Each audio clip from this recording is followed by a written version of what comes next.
Assalamualaikum warahmatullahi wabarakatuh. Semangat pagi anak-anak. Ya, kita lanjutkan materinya ya. Minggu kemarin kalian sudah belajar mengenai bab 1 ruang lingkup kas kecil. Kemudian hari ini kita akan belajar mengenai pengelolaan kas kecil. Pengelolaan kas kecil ini kompetensi dasarnya adalah menerapkan persiapan pengelolaan kas kecil dan menerapkan prosedur pengelolaan kas kecil. Poin pertama yang akan kita bahas adalah tentang manajemen pengelolaan kas.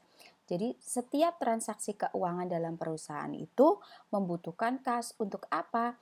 Untuk membiayai kegiatan perusahaan. Agar kas di dalam perusahaan tidak terlalu besar dan juga tidak terlalu kecil, diperlukan manajemen kas yang baik. Karena kas yang terlalu besar atau kas yang terlalu kecil dapat merugikan perusahaan. Dari sini, bentuk manajemen kas terbagi menjadi dua, yaitu likuiditas dan penghasilan. Sepertinya kalian tidak asing dengan kata-kata ini ya. Apa itu likuiditas? Likuiditas berarti manajemen perusahaan harus dapat menjaga agar perusahaan tersebut memiliki kemampuan membayar dan membiayai kegiatan operasionalnya. Jadi likuiditas itu kemampuan perusahaan untuk membayar. Membayar apa? Misalnya membayar utang maupun membayar kegiatan operasionalnya sebelum jatuh tempo ya. Kemudian penghasilan. Penghasilan itu adalah setiap pembiayaan perusahaan harus diarahkan dengan tujuan mendapatkan keuntungan sebanyak-banyaknya dibandingkan dengan kas yang keluar. Jadi, apa yang dikeluarkan harapannya adalah ada timbal balik atau ada penghasilan atau untung yang lebih besar daripada apa yang dikeluarkan, seperti itu. Kemudian, pengelolaan kas kecil. Pengelolaan kas kecil berhubungan dengan pihak-pihak yang terkait dengan pengelolaan kas kecil. Selain itu, ada beberapa hal yang harus diperhatikan dalam pengelolaan kas kecil. Dalam pengelolaan kas kecil ini harus menyiapkan beberapa dokumen dan peralatan. Bukti transaksi dalam pengelolaan kas kecil juga harus dikelola dengan baik. Pihak-pihak yang terkait dengan pengelolaan kas kecil itu siapa saja? Yang pertama, ada fungsi kas, fungsi akuntansi, fungsi pemegang dana kas kecil, fungsi yang membutuhkan pembayaran tunai, fungsi pemeriksaan intern, serta prosedur pembentukan dan pertanggungjawaban dana kas kecil. Pertama, fungsi kas.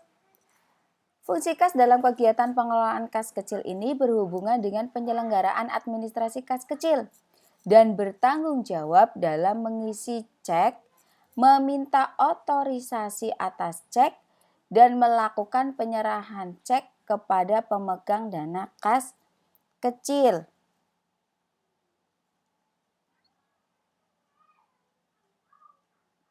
Sudah bisa dipahami? Kita lanjutkan. Fungsi yang kedua adalah fungsi akuntansi. Pengelolaan kegiatan akuntansi dalam perusahaan memiliki fungsi akuntansi yang bertanggung jawab atas hal-hal berikut. Yang pertama, fungsi pencatatan pengeluaran kas kecil yang menyangkut biaya dan persediaan kas kecil. Kedua, pencatatan transaksi pembentukan dana kas kecil. Ketiga, pencatatan pengisian kembali dana kas kecil dalam jurnal pengeluaran kas atau register cek. Dan yang keempat adalah pencatatan pengeluaran dana kas kecil dalam jurnal pengeluaran dana kas kecil. Fungsi yang ketiga adalah fungsi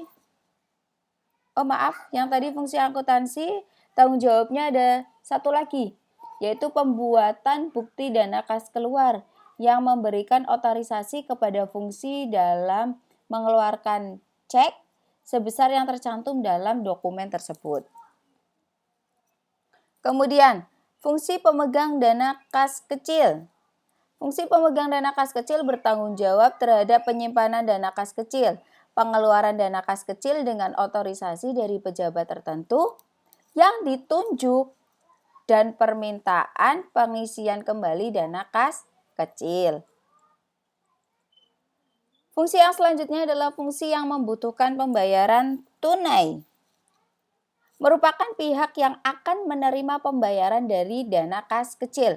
Fungsi ini akan mengumpulkan bukti transaksi seperti nota dan kwitansi untuk pengeluaran dana kas kecil. Kemudian, fungsi yang kelima adalah fungsi pemeriksaan intern. Fungsi pemeriksaan intern merupakan fungsi pengelolaan dana kas kecil yang bertanggung jawab atas perhitungan dana kas kecil secara periodik dan pencocokan hasil penghitungannya dengan catatan kas. Selain itu, fungsi ini juga bertanggung jawab atas pemeriksaan secara mendadak terhadap saldo dana kas kecil yang terdapat di tangan pemegang dana kas kecil. Kemudian, fungsi yang selanjutnya adalah prosedur pembentukan dan pertanggungjawaban dana kas kecil. Prosedur merupakan tata urutan proses atau mekanisme dari sesuatu. Nah, prosedur pembentukan dana kas kecil ini melibatkan beberapa fungsi perusahaan, yaitu ada bagian utang, bagian kasir atau kasa, bagian pemegang kas kecil, serta bagian akuntansi. Masing-masing bagian ini akan kita jelaskan di pertemuan selanjutnya. Kemudian, hal-hal yang harus diperhatikan dalam pengelolaan kas kecil itu apa saja? Ada 4 hal ya. Kenapa? Kas kecil merupakan kas dalam perusahaan yang digunakan untuk melakukan pembayaran yang jumlahnya relatif kecil. Sehingga dalam mengelola kas kecil ini harus memperhatikan beberapa hal. Yang pertama adalah penggunaan sesuai dengan batas maksimal. Jadi, kas kecil harus melakukan perhitungan mengenai perkiraan jumlah kas kecil yang akan digunakan oleh perusahaan. Melakukan perhitungan ini bertujuan untuk apa? Bertujuan agar penggunaan kas kecil tidak melebihi batas yang telah ditentukan. Kemudian, yang perlu diperhatikan yang kedua adalah kas kecil tidak digunakan untuk pinjaman. Kas kecil dibentuk dengan tujuan untuk membiayai berbagai macam kebutuhan perusahaan yang sifatnya kecil. Oleh karena itu, fungsi kas kecil harus digunakan sebagaimana mestinya, tidak untuk keperluan pimpinan, walaupun pihak yang meminjam yaitu pegawai perusahaan itu sendiri. Mohon maaf saya ralat tadi ya. Fungsi kas kecil harus digunakan sebagaimana mestinya, tidak untuk keperluan pinjaman. Walaupun pihak yang meminjam itu sendiri adalah pegawai perusahaan, tetap tidak boleh. Yang ketiga, bukti pengeluaran kas harus melalui persetujuan kasir kas kecil. Dalam mengelola kas kecil, bukti kas kecil harus disetujui oleh bagian pengelola kas kecil. Dalam hal ini, pengelola kas kecil harus membubuhkan tanda tangannya sebagai bentuk persetujuan dalam melakukan pengajuan pengeluaran yang dibutuhkan. Adapun tujuan dari adanya tahap proses pengesahan ini yaitu untuk menghindari adanya penyalahgunaan dana kas kecil. Kemudian, yang keempat adalah bukti pembayaran kas kecil harus dikeluarkan. Apabila terjadi pengeluaran kas kecil, pihak yang menggunakan kas kecil harus melampirkan bukti pembayarannya.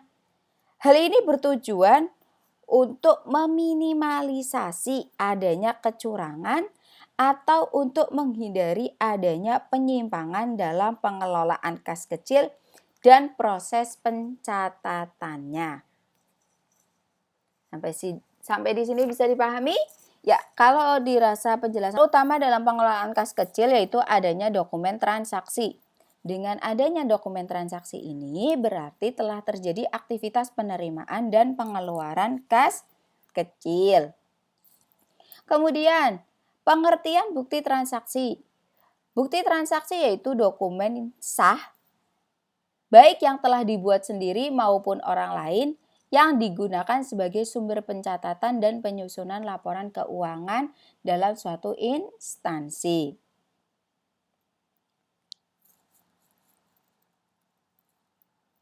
Klasifikasi transaksi perusahaan. Ada dua, yang pertama adalah transaksi intern dan yang kedua adalah transaksi ekstern. Transaksi intern merupakan jenis transaksi yang prosesnya hanya melibatkan pihak di dalam perusahaan. Sedangkan transaksi ekstern melibatkan pihak luar.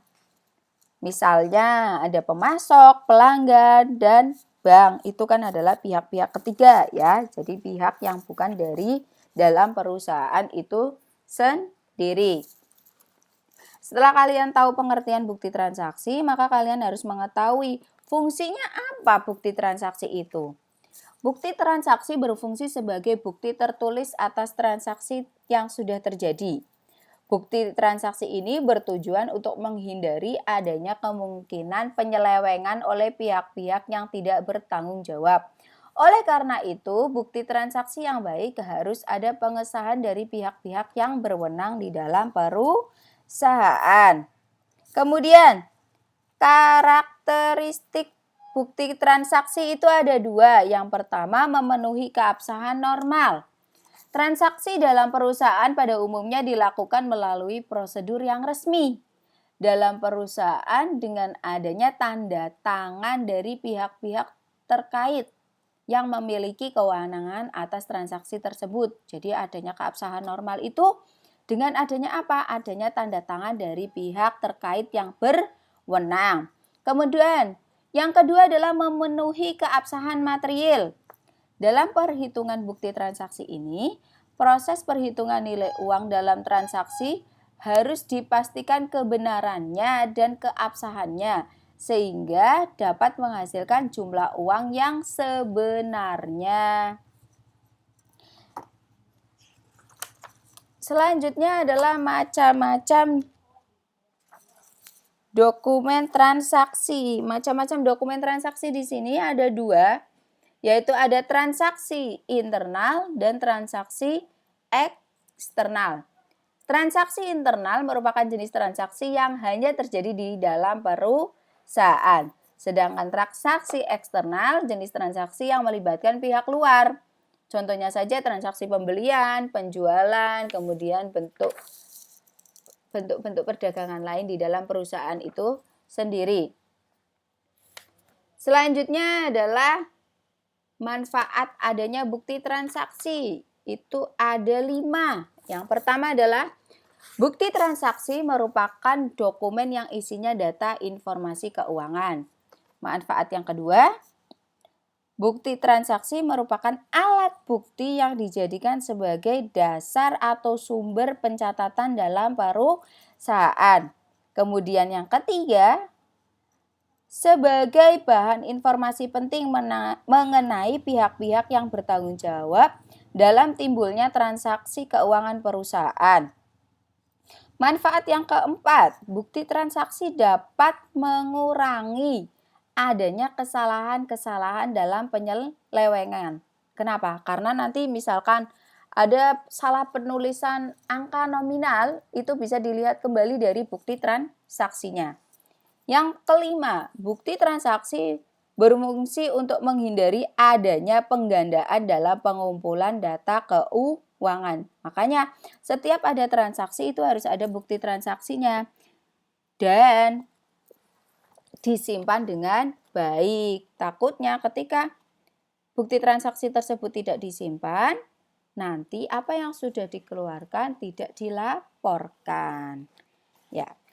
Selanjutnya adalah jenis-jenis bukti transaksi.